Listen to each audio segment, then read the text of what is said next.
Hey everybody, welcome back to Road to Semi-Pro Part 5. I know this is the second week in a row that I have promised that there would be a training camp vlog. However, I am sorry to disappoint everyone again. I don't have any footage. I tried to film the weekend on my phone instead of bringing my camera, my tripod, my ring light. And for some reason the footage didn't actually save. This is a very rough work in progress for me with this whole vlog. I mean, there's a lot of things I'm trying to get better at. I would say something hopefully you can already notice is that I have acquired a new microphone. And when I say acquired, I mean that Alex Gardner, one of the admin on the Tampa Bay Cannons, is letting me borrow it. Also, the tripod that this camera is sitting on, he also let me borrow it. So big shout out to Alex. I appreciate that the organization is enabling me to make this kind of content. Here's the question: if I don't have footage about the training camp, what am I gonna talk about?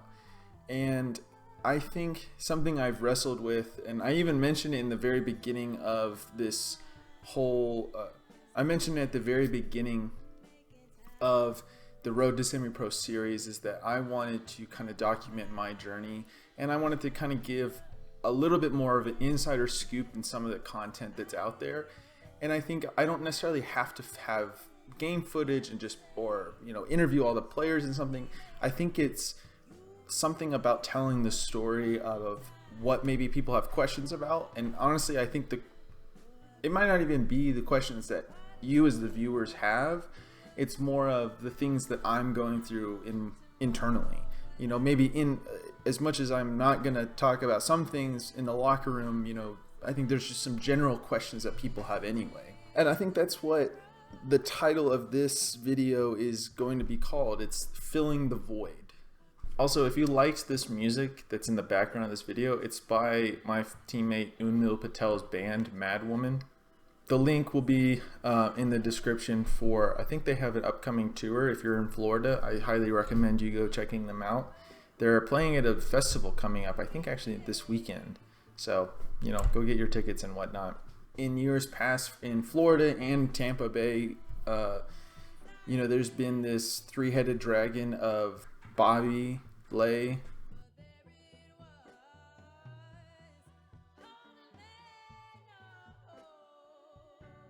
Angeroni, and Brad Sinjins, and then Roca also as the coach.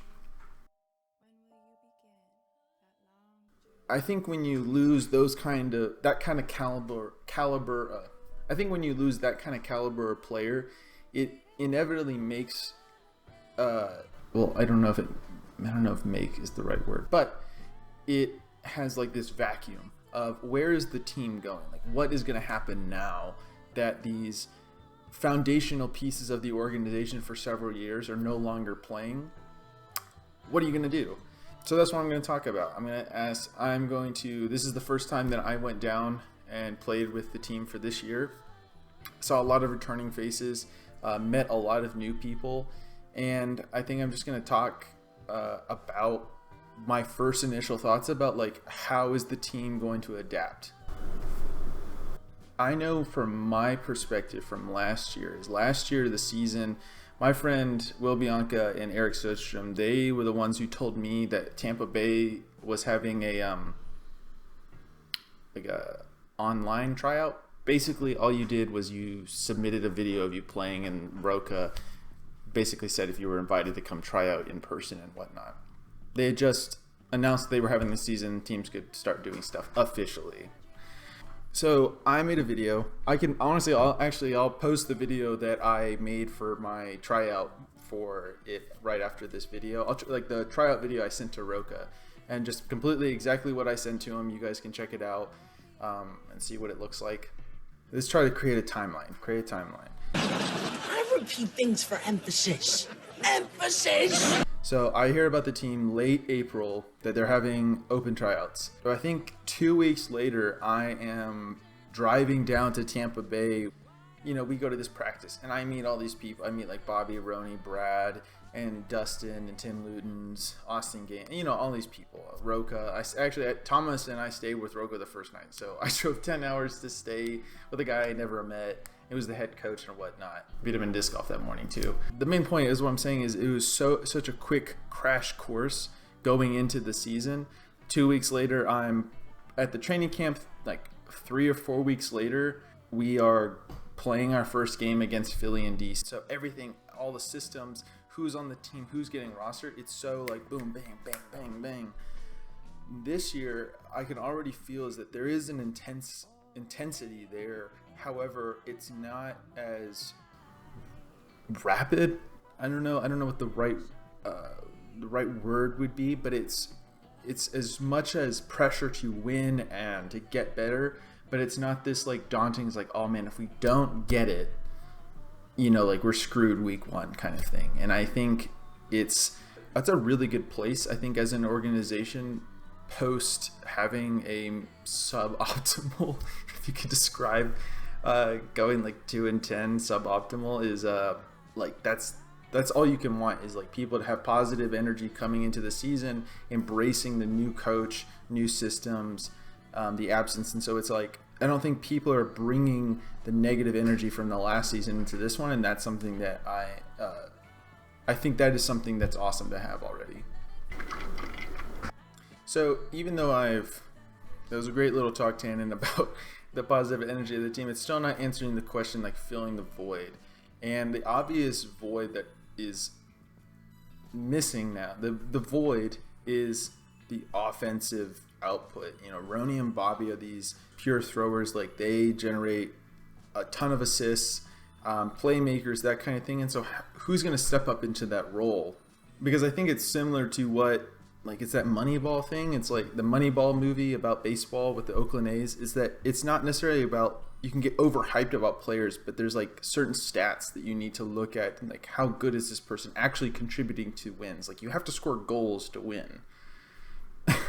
And to score goals, you need someone to throw the assists and whatnot, or you need to generate Ds and stuff like that. And so like, we're missing now a massive amount of assists from last year coming into this year. And I'm not really sure it's going to be one person. I can't tell who the person is that's going to maybe fill into that role. Coach Mike has a vision of how the team is going to play, and he and I are perfectly aligned in that our goal is to win. And whatever role he sees that I can contribute to the team's overall success, that is what I want to do. I don't care about my playing time. I don't care about if I'm defensive, guarding handlers, cutters, zone. I just want to win games. He actually made a great point during the training camp, is that so many people are trying to do too much. I think people's decision, your motivation is not based on what is best for the team. It's like, what is best for me? If you identify as like, hey, am I doing this because I'm going to look good, or like I'm going to be the star? That's the wrong attitude to have. You can't have that. When people come into the season with the attitude, hey, trust the process, trust the system. Coach has given us some very loose parameters to operate in, and it's like, let's build on that every time. I guess what I want to say is that it's too early to know who's going to be the people that are, I don't know if there's going to be like a Bobby or Ronnie again. All I can say is that everything's up for grabs, and I think and I also want to say is I'm not coming out and saying like, yeah, I expect to be this guy. I want to do what's best for the team. If it means being the center handler and throwing a bunch, then so be it. If it means I am catching or playing D, then that's what I'll do. And I think the quicker that we move past the worrying about if I'm getting rostered and, hey, how can we build towards winning games, that's going to be the moneymaker for us. So where do we go from here? I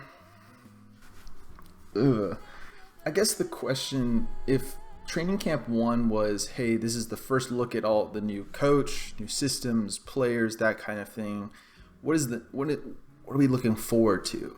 The next step that, all right, we've kind of established where we're at, like baseline. This is our fitness, throwing ability, overall skill. vibe of the team. It's like, all right, now let's start growing. This is that we still have, I'm looking at the calendar, like it's like 2 months and a week before the first game. So you can't just, you're not going to get these exponential gains of muscle or speed, but you're not refining yet. That's what I'm trying to say. And I think there's still levels and heaps and bounds of how much better we can get. Now is the time where I'm introducing more cardio, and I'm kind of more thinking about like, okay, how, like, where do I need to focus on my getting better? Not just broad, but I'm starting to narrow down. And I think that's the motive. So I think the upcoming questions, what I'm looking forward to in the next training camp is like, are people progressing? How are we going? And I think it's also is, what is the team attitude? Like, what is the vibe? It's not, I don't feel like that's something where it's like wherever the team is naturally like, hey, this is our identity, you need to let it organically happen. And I'm excited to see where it goes. That's really going to be it for this video. Thanks for watching. Hasta luego, amigos. Compas.